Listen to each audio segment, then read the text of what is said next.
গরু জবাই করার আগে কয়েকবার এটার ওজন মাপ করে নেয়, এটা কিন্তু ঠিক নয়, এটা হবে না। আপনারা ধারণাও করবেন না যে এটা সুন্দর, এতটুকুই থাকবে। এই পর্যায়ে সুন্দর কিনা নামাজ সুন্দর চেষ্টা করবেন, আলোচনা করবেন। এই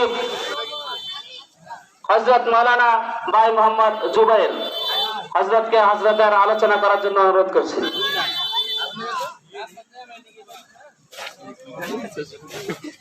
আলহামদুলিল্লাহ, মহান আল্লাহ পাকের দরবারে লাখ কোটি শুকরিয়া জ্ঞাপন করি যে মহান রব্বুল আলামিন আজকের এই পবিত্র ঈদুল আজহার দিন অত্র এলাকার 5 গ্রামের মানুষদেরকে একত্রিত করে এত বড় একটা ঈদের জামাত আদায় করার তৌফিক দান করেছেন। এই জন্য সকলে জোরে শুনি বলি আলহামদুলিল্লাহ, আরো জোরে শুনি বলি আলহামদুলিল্লাহ।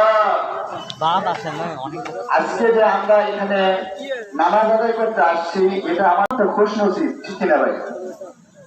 এটা সবার ভাগ্যে লেখা থাকে না, থাকে?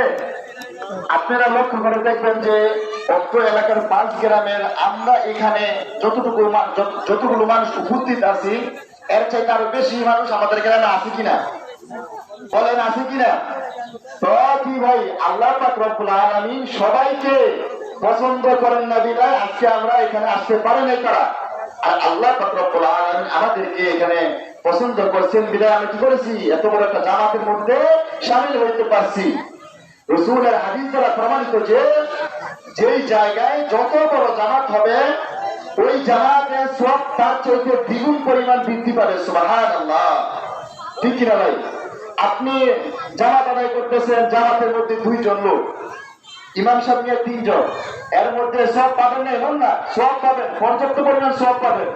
কিন্তু এর মধ্যে যদি আবার একটু 6 জন থাকে, একটু বেশি পাবেন, একটু না অনেক বেশি। গরুর মধ্যে কতটুকু মাংস হলো, কার গরুর মধ্যে কতটুকু রক্ত হলো, ঠিক কিনা ভাই?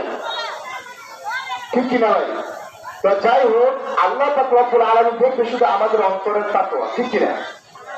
তোমার আলোচনা করার সময় নাই, এখন আমাদের সময় একদম সংক্ষিপ্ত, আর মাত্র 3 মিনিট সময় বাকি। তো এখনো যারা যারা হাটে বাজারে রাস্তাঘাটে ঘোরাফেরা করতেছেন, তারা আল্লাহর হস্তে ঈদুল আজহার জামাত আদায়ের জন্য চরপাকালিয়া শাহী ঈদগাহ ময়দানে উপস্থিত হওয়ার জন্য অনুরোধ করছি। আপনারা যথাসময়ে ঈদগাহ ময়দানে অনুষ্ঠিত হন। এখন আপনারা সুন্দর করে কাতার সোজা করে বসে যান, লাইন সোজা করেন ভাই, সকলে দাঁড়িয়ে কাতার সোজা করি, সকলে দাঁড়িয়ে কাতার সোজা করি ভাই। একজনে আরেকজনের পায়ের দিক থেকে দেখে কাতার সোজা করি, একজনে আরেকজনের পায়ের দিক থেকে দেখে।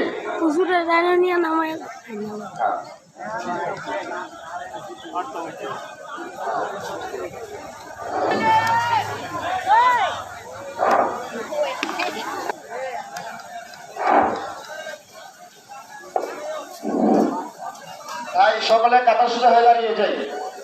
অনেকে ভাই বিভ্রান্ত থাকে নামাজ নিয়ে, যে নামাজ পড়তে আসলাম, নামাজের নিয়ত জানি না, কিভাবে নামাজ আদায় করবো। নিয়ত দরকার নাই, আপনি যে এত দূর থেকে কষ্ট করে আসছেন, আল্লাহ পাক রব্বুল আলামিন আপনার আশা থেকেই কবুল করেছে, ঠিক কিনা ভাই? তো আপনারা শুধু অনেকে যারা নিয়োগ করেন তারা নিয়োগ করবেন, আর আল্লাহ পাক রব্বুল আলামিন আপনি কিভাবে নিয়োগটা বলতেছেন ওটাই পছন্দ করে। অনেকে বলে যে আরবি নিয়োগ বলা লাগবো না, এমন না, আপনার আরবি নিয়োগ বলে নাই। আপনার কথা হলো নিজ নিজ মাতৃভাষা অনুযায়ী আপনি নিয়োগ করবেন। আপনি একজন বাঙালি মানুষ, আপনি যদি আরবিতে নিয়োগ করেন, আপনার মনের মধ্যে একটা সন্দেহ থাকবে যে আমি আরবি ভাষা জানি না, আরবি ভাষা নিয়োগ করলাম, না জানি নিয়োগ আমার কাছে কি হয়েছে, কবুল হয়েছিনি। আর আমি আর আপনি যদি একদম খাঁটি বাঙালি, আমি আর আপনি কিভাবে আল্লাহর কাছে আমাদের আর্জি প্রকাশ করবো, এটা আমরা বাংলা ভাষা প্রকাশ করতে পারবো, ঠিক কিনা?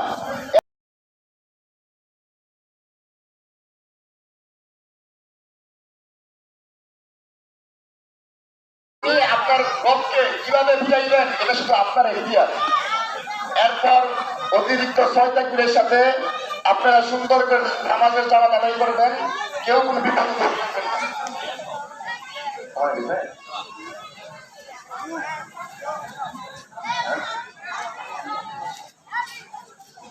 নামাজের যখন নিয়োগ করে দাঁড়াবেন, আপনারা কি করবেন, তখন তাকবীর দিব, ইমাম সাহেব তাকবীর দিবে, তাকবীর দেওয়ার পর ইমাম সাহেব সালাত করবে, আপনারা সকলে সালাত করবেন। এরপর অতিরিক্ত 3টা তাকবীর দেওয়া হবে, তাকবীর 2টা তাকবীর দিয়ে হাত ছেড়ে দিবেন, তিনবারের বেলা আবার হাত কি করবেন, বেঁধে ফেলবেন। তখন ইমাম সাহেব পর্যায়ক্রমে কি করবে, নামাজ আদায় করবে। এরপর দ্বিতীয় তাকবীরে দ্বিতীয় রাকাতে আবার ইমাম সাহেব পর্যায়ক্রমে নামাজ শেষ করবে। একদম সূরা মিলানোর পর আবার ইমাম সাহেব অতিরিক্ত 3টা তাকবীর দিবে। তাকবীর দেওয়ার সাথে সাথে আপনারা কেউ হাত বাঁধবেন না, তাকবীর দেওয়ার সাথে সাথে আপনারা হাত ছেড়ে দিবেন।